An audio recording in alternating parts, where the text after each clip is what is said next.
मी समर्थ सर्वांना. आज आपण करणार आहोत दत्त महाराजांचा अभिषेक. सर्वप्रथम ही अभिषेकची तयारी आहे. आपण दुधाचा अभिषेक करणार आहोत. त्यानंतर मी एका ताटामध्ये स्वस्ती काढून हळदी कुंकू वाहून त्याला फुलं वाहिलेले आहेत या अशा प्रकारे. त्यानंतर मी लगेच गणपती बाप्पाचा अभिषेक करून घेतलेला आहे, कारण की पहिले आपले गणपती बाप्पा आहेत.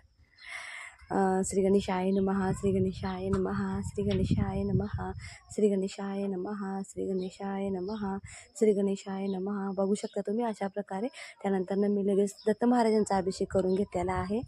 अवधूत चिंतन श्री गुरुदेव दत्त, अवधूत चिंतन श्री गुरुदेव दत्त, अवधूत चिंतन श्री गुरुदेव दत्त, अवधूत चिंतन श्री गुरुदेव दत्त, अवधूत चिंतन श्री गुरुदेव दत्त, अवधूत चिंतन श्री गुरुदेव दत्त, अवधूत चिंतन श्री गुरुदेव दत्त, अवधूत चिंतन श्री गुरुदेव दत्त. हे अशा प्रकारे.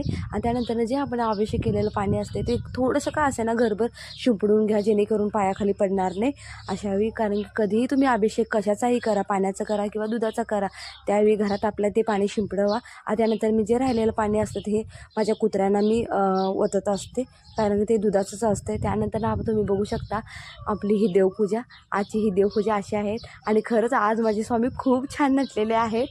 त्यानंतर मी त्यांना नैवेद्य दाखवलेला आहे हा बटाट्याच्या भाजीचा.